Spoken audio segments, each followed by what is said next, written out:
अब बंद करिए नर्सरी से पौधे परचेज़ करके लाना, क्योंकि चल रहा है बारिश का मौसम। इस मौसम में भी अगर हम नर्सरी से परचेज़ करके लेके आएँ तो फिर क्या फ़ायदा ऐसे गार्डनिंग करने का और ऐसे पौधे लगाने का। Hello friends, welcome back to my channel. कैसे हैं आप सब? आई होप आप सब बहुत बहुत अच्छे से होंगे। फ्रेंड्स, बारिश का मौसम कटिंग लगाने के लिए सबसे बेस्ट मौसम होता है, और ऐसे मौसम में भी अगर हम नर्सरी जाकर पौधे खरीद के लेके आते हैं तो फिर पैसे की ही वेस्टिंग है। इस टाइम आप बहुत सारे पौधे कटिंग से लगा सकते हैं, ऐसे पौधे जो कि आपको रोड साइड एरिया में काफ़ी ज़्यादा दिखने को मिलेंगे, या फिर अगर मॉर्निंग वॉक पे आप जाते हैं तब आप देख सकते हैं। आप अगर पार्क में जाते हैं, घूमने फिरने जाते हैं, तब वहाँ पे भी देख सकते हैं। ऐसे पौधे आज की वीडियो में मैं आपके साथ शेयर करने वाली हूँ, जिससे कि आसानी से आप पार्क वगैरह रोड साइड एरिया में देखेंगे और वहाँ से कलेक्ट करके लाके कटिंग से ग्रो कर सकते हैं। तो क्यों ऐसे पौधे के लिए पैसे खर्च करना, क्यों ऐसे पौधे के लिए नर्सरी जाना और वहाँ से परचेज़ करके लाना। बारिश का मौसम बहुत अच्छा मौसम होता है, कैसी भी कटिंग लग जाती है इस मौसम में, और मैक्सिमम प्लांट जो होते हैं कटिंग से अगर लगाना हो तो बारिश का मौसम बेस्ट होता है। तो चलिए देखते हैं कौन से पौधे को हम कटिंग से लगा सकते हैं इस टाइम, जो कि हमें आसानी से यहाँ वहाँ अपने सराउंडिंग एरिया में दिख जाता है। तो इनमें से फ्रेंड्स सबसे पहला जो पौधा आता है वो है फ्रेंड्स ये घोड़ी चोरी का। इसमें अभी फूल नहीं आए हैं, बस फूल आने के प्रोसेस में है। बारिश की वजह से ग्रोथ काफ़ी अच्छी हो गई है। तो ये पौधा जो है आपको रोड साइड एरिया में बहुत दिखेंगे, बड़े बड़े पेड़ की तरह दिखेंगे। इसके फूल कैसे आते हैं मैं साइड में पिक्चर लगा दूंगी। इस पौधे को नर्सरी से लाने का कोई मतलब ही नहीं बनता है, इसे आप वहाँ से कटिंग ले आइए इसकी। और बारिश के मौसम में फ्रेंड्स ध्यान रखिएगा, मैंने जो नोटिस किया है अपना एक्सपीरियंस से बता रही हूँ कि जो टिप की कटिंग होती है वो बहुत जल्दी लगती है, क्योंकि वो ग्रोथ एरिया में रहता है और उसकी ग्रोथ बहुत फास्ट हो जाती है बारिश के मौसम में। तो जब भी आप कटिंग लगाएं, टिप की लगाएं, बहुत ज़्यादा पतली भी ना लें। जैसे कि ये आप देखिए, ये बहुत ज़्यादा पतली है, ये नहीं लेना है। और ये देखिए, ये कुछ हद तक मोटी है। तो टिप की ही कटिंग लेनी है, लेकिन एकदम से पतली और एकदम से मोटी भी नहीं लेनी है। तो आप ऐसी कटिंग लीजिए और आसानी से आप इस पौधे को कटिंग से ग्रो कर सकते हैं। वैसे इसमें सीड्स भी काफ़ी सारे बनते हैं, अगर पौधे में सीड्स दिखे तो आप सीड्स लेके उसे भी ग्रो कर सकते हैं। तो घोड़ी चोरी का पौधा एक ऐसा पौधा है जिसे कि आप अपने सराउंडिंग एरिया से कलेक्ट कर सकते हैं, इसकी टहनियाँ काट के ला सकते हैं और अपने घर में फ्री में तैयार कर सकते हैं, और बहुत अच्छे से फूल ले सकते हैं, क्योंकि ये एक परमानेंट पौधा है। साल में 4-5 बार इसमें बहुत अच्छे से फूल आ जाता है। अगला जो पौधा है फ्रेंड्स वो है कनेर का। कनेर के पौधे भी आप देखेंगे रोड साइड एरिया में, रोड डिवाइडेड एरिया में, पार्क वगैरह में काफ़ी आपको दिखने को मिलेगा। कनेर में बहुत सारी वैरायटी होती है, जैसे कि पिंक है, वाइट है, येलो है, बहुत तरह के कनेर के पौधे दिखते हैं। ये मेरे जो पौधे आप देख रहे हैं ये वाइट कनेर के पौधे हैं, जिसे कि मैंने सीड से ग्रो किए थे, और इसमें देख सकते हैं फूल आ रहे हैं। बहुत अच्छा लगता है जब इसमें फूल आते हैं। ऐसे पौधे जिसे कि हम फ्री में तैयार कर सकते हैं। ये पौधे मैंने अपने गार्डन से ही सीड्स लेके तैयार किए हैं, लेकिन आप इसे कटिंग से ग्रो कर सकते हैं। कनेर का पौधा कटिंग से बहुत आसानी से लग जाता है। इसकी भी आप टिप की कटिंग लीजिए, बहुत जल्दी इसकी कटिंग लगती है। मैं आपको एक पौधा और दिखाऊंगी जिसे कि मैंने खुद कटिंग से लगाया है। यहाँ पे आप देख सकते हैं, ये है पिंक कनेर का पौधा, जिसे कि मैंने लास्ट ईयर कटिंग से लगाया था। तो बहुत अच्छा पौधा है। कनेर का पौधा कटिंग से बहुत आसानी से लग जाता है, और अपनी सराउंडिंग एरिया में आप इसे देख पाएंगे, कलेक्ट कर सकते हैं। इसके बाद फ्रेंड्स अगला जो पौधा है वो है फ्रेंड्स हरसिंगार। हरसिंगार एक बहुत ही ज़्यादा शुभ पौधा माना जाता है। इसके फूलों से काफ़ी अच्छी सी खुशबू भी आती है, और आप देखेंगे पार्क वगैरह में हरसिंगार के पौधे काफ़ी लगाए जाते हैं। और अभी आने वाला जो समय है उस समय में हरसिंगार में अच्छे खासे फूल हमें मिलने वाले हैं। तो हरसिंगार के पौधे की भी कटिंग बहुत आसानी से लग जाती है। इसकी भी आपको सिर्फ टिप की ही कटिंग लेनी है।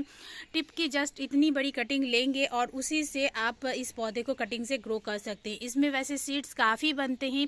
अगर आपके आसपास कहीं ये पौधा लगा हुआ हो और इसके नीचे के एरिया को आप ज़रूर सर्च करिए, हो सकता है कि वहाँ छोटे छोटे पौधे आपको निकले हुए दिखें, क्योंकि इसमें इतने सीड्स बनते हैं जो कि झड़ जाते हैं, और उसके बाद जब बारिश का पानी लगता है तो वो उनकी ग्रोथ आने लग जाती है। तो आप वैसे कलेक्ट कर सकते हैं। इसके अलावा फ्रेंड्स आप इस पौधे को कटिंग से भी ग्रो कर सकते हैं। कटिंग से ग्रो किया हुआ पौधा बहुत जल्दी फ्लावरिंग पे भी आ जाता है। तो आप इस पौधे को आसानी से कटिंग से ग्रो कर सकते हैं। क्यों ऐसे पौधे के लिए पैसे खर्च करना। अगला है फ्रेंड्स चंपा का पौधा। ये मेरे देसी वाला चंपा का पौधा है और आप वहाँ देख सकते हैं वो है मेरे नाग चंपा का पौधा। इस तरीके के चंपा के पौधे को भी आप देखेंगे कि रोड साइड एरिया में डिवाइडर के रूप में लगाया जाता है, क्योंकि ये पौधे केयर बहुत कम मांगता है। तो इस पौधे को भी लगाना बहुत आसान है। वहाँ से छोटी सी टहनी ले आइए, कटिंग ले आइए और अपने गार्डन में ला के सॉफ्ट सॉइल मीडिया तैयार करके लगा लीजिए। इतना आसान है इस पौधे को ग्रो करना। क्यों ऐसे पौधे के लिए हम नर्सरी जाएँ और पैसे खर्च करें। तो इस पौधे को भी फ्रेंड्स आप बहुत आसानी से लगा सकते हैं। अगला पौधा है फ्रेंड्स कड़ी पत्ता। कड़ी पत्ता के पौधे को भी फ्रेंड्स बहुत आसानी से आप कटिंग से लगा सकते हैं। इसमें फ्रेंड्स काफ़ी सीड्स बनते हैं। मेरे इस पौधे में काफ़ी सीड्स बने थे, एक बार मैंने हटा दिया है, फिर से देखेंगे आप इसमें सीड्स बनने लगे हैं। इस पौधे को फ्रेंड्स आप इजीली कटिंग से ग्रो कर सकते हैं बारिश के मौसम में।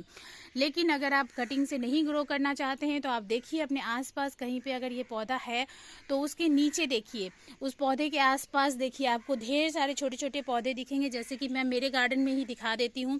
देखिए एक कड़ी पत्ता का पौधा वहाँ उग रखा है, एक यहाँ पे उग रखा है और गमले में भी कई सारे पौधे निकले हुए हैं। जबकि मैं इतने सारे हटाती भी रहती हूँ क्योंकि मुझे उतने पौधे नहीं चाहिए होते। तो सोचिए एक छोटे से गमले में लगा हुआ पौधे से भी इतने पौधे मेरे गार्डन में आसपास निकल आता है। तो अगर कहीं पार्क वगैरह में या और कहीं अपने सराउंडिंग एरिया में अगर आप देखते हैं तो वहाँ पे कितने पौधे इसके आसपास निकले हुए होंगे। तो वहाँ से आप कलेक्ट कर लीजिए या फिर इसकी कटिंग भी आप लगा सकते हैं। इसके बाद फ्रेंड्स अगला जो पौधा है वो है फ्रेंड्स हिबिस्कस का। हिबिस्कस के पौधे को भी फ्रेंड्स आप कटिंग से आसानी से लगा सकते हैं। देख सकते हैं मेरे पौधे की हालत, बंदरों ने कल काफ़ी नुकसान करके गया है। काफ़ी सारे बंदर कल आए थे और काफ़ी नुकसान कर दिया। तो कोई नहीं, पौधे हैं बारिश के दिनों में वैसे भी बहुत तेज़ी से ग्रो हो जाते हैं। तो हिबिस्कस का पौधा जो है कटिंग से आप ज़रूर लगाएं। मेरे पास 10 से 12 वैरायटी के हिबिस्कस के पौधे हैं। उनमें से मुश्किल से मैंने 2 या 3 पौधे ही नर्सरी से परचेज़ किए होंगे। सारे पौधे मैं यहाँ वहाँ कहीं वैरायटी देखती हूँ तो वहाँ से कलेक्ट करती हूँ और कटिंग से ग्रो कर लेती हूँ, जिससे कि बारिश के मौसम में रिज़ल्ट काफ़ी अच्छा भी मिलता है और फास्ट भी मिलता है। तो इसकी भी टिप की कटिंग ही लेनी है आपको, या फिर मोटी इस तरह की ब्राउन वाली स्टिक जो होती है, इस तरह की कटिंग भी आप ले सकते हैं। कैसी भी कटिंग लीजिए, ये पौधा बहुत आसानी से लग जाता है, जो कि मैंने नोटिस किया है। तो आप इस हिबिस्कस के पौधे यानी गुड़हल के पौधे को भी कटिंग से ग्रो कर सकते हैं, जो कि आप अपने आसपास एरिया में कहीं पे भी देखें तो ज़रूर इस पौधे को ले आइए। इसके बाद फ्रेंड्स अगला जो पौधा है वो है फ्रेंड्स चांदनी का। चांदनी के पौधे भी देखेंगे फ्रेंड्स आप अपने सराउंडिंग एरिया में, पार्क वगैरह में काफ़ी लगाया जाता है। छोटा जो चांदनी का पौधा होता है उसे हैज के रूप में भी लगाया जाता है, तो वहाँ से इसकी कटिंग ला सकते हैं। ये मेरे वेरीगेटेड वाला है। वेरीगेटेड वाला नॉर्मली आपको ना दिखे, लेकिन प्लेन वाला आपको दिखेगा, तो आप वो भी ले सकते हैं और फ्री में तैयार कर सकते हैं। इसके बाद फ्रेंड्स अगला जो पौधा है वो है फ्रेंड्स बोगनविला। बोगनविला के भी काफ़ी सारे पौधे आप फ्री में तैयार कर सकते हैं। ये पौधे भी आप देखेंगे पार्क में लगा हुआ रहता है, रोड साइड एरिया में, रोड डिवाइडर के रूप में काफ़ी जगह लगा हुआ रहता है। और वहाँ से आप जो भी कलर आपके पास नहीं है, आप चाहते हैं कि अपने गार्डन में लेके आएँ, तो अगर दिखे तो आप इस टाइम उसकी कटिंग ला सकते हैं। इसकी भी आपको टिप की ही कटिंग लेनी है। वैसे बोगनविला की कोई भी कटिंग आप लीजिए, बहुत आसानी से लग जाता है। मैंने अपने सारे बोगनविला के पौधे की कटिंग प्रूनिंग करी और मैं आपको दिखाती हूँ। मैंने सारे ही लगा लिए थे और लगाने के बाद आप सारे में ग्रोथ देख सकते हैं, सब में न्यू लीव्स आने लगी है। लगभग पौधे में ग्रोथ स्टार्ट हो गई है। तो बोगनविला का पौधा भी फ्रेंड्स बहुत आसानी से लग जाता है, बहुत जल्दी लगता है। बारिश के दिनों में रिजल्ट बहुत अच्छा मिलता है।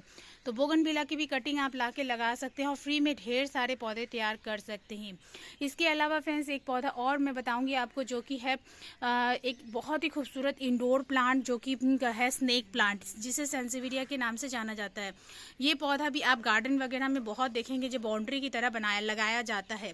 तो वहाँ से आप इसके जड़ों से एक पौधा निकाल सकते हैं, और अगर नहीं निकाल सकते तो आप इसकी पत्तियाँ ले आइए, एक पत्ती काट के ले आइए और उस पत्ती से आप इसके पौधे तैयार कर सकते हैं कटिंग ग्रो करके। तो इस तरीके से फ्रेंड्स ये पौधा भी आपके पास फ्री में तैयार हो जाएगा इस टाइम। तो फ्रेंड्स बहुत सारे पौधे हैं हमारे आसपास, हमारे सराउंडिंग एरिया में, जिसे कि हम फ्री में तैयार कर सकते हैं वहाँ से लाके। जैसे कि आप रियो का पौधा देख सकते हैं, गार्डन वगैरह में हैज के रूप में इस पौधे को लगाया जाता है। इस तरीके से फ्रेंड्स आप पैडीलैंथस के पौधे भी लाके लगा सकते हैं। इसे भी गार्डन में हैज के रूप में लगाया जाता है, पार्क में हैज के रूप में लगाया जाता है। तो ऐसे पौधे जिसे कि आप अपने सराउंडिंग एरिया में देखें, उन सभी पौधों में से कुछ टहनियाँ ला के भी आप अपने गार्डन में लगा के फ्री में पौधे तैयार कर सकते हैं। क्योंकि बारिश के मौसम में पौधे की कटिंग बहुत जल्दी लगती है और छोटी छोटी कटिंग लेने के लिए आपको कोई भी मना नहीं करेगा। और अगर आपको ऐसे लगे तो आप मांग के ले लीजिए, पूछ के ले लीजिए। तो इस तरीके से आपके पैसे खर्च हुए बगैर ही आप अपने गार्डन में काफ़ी सारे पौधे ऐड कर सकते हैं और गार्डन को खूबसूरत बना सकते हैं। तो फ्रेंड्स, मेरी तरह काफ़ी सारे पौधे आप भी तैयार करिए, क्योंकि मेरे गार्डन में मैंने भी खुद काफ़ी सारे पौधे फ्री में ही तैयार किए हैं, कटिंग से ही तैयार किए हैं। तो कोशिश करिए कि जितनी ज़्यादा हो सके उतने ज़्यादा पौधे हम कटिंग से ले पाएँ, बना पाएँ और बारिश का मौसम का फ़ायदा उठा पाएँ और गार्डन को खूबसूरत बना सकें मैक्सिमम पौधे के साथ। तो फ्रेंड्स, ये थी आज की जानकारी। आई होप आपको पसंद आई हो। पसंद आए तो फ्रेंड्स एक लाइक ज़रूर करिए, और अगर आप मेरे चैनल पे नए हैं और अभी तक मेरे चैनल को सब्सक्राइब नहीं किए फ्रेंड्स, देन प्लीज़ इसे सब्सक्राइब भी करें, साथ में बेल बटन भी दबाएं, जिससे कि आगे मैं जो भी वीडियो डालूँ उसका नोटिफिकेशन आपके पास सबसे पहले पहुँचे। तो फ्रेंड्स, मिलते हैं अगले किसी वीडियो में नई किसी इंटरेस्टिंग सी जानकारी के साथ। Okay then, bye.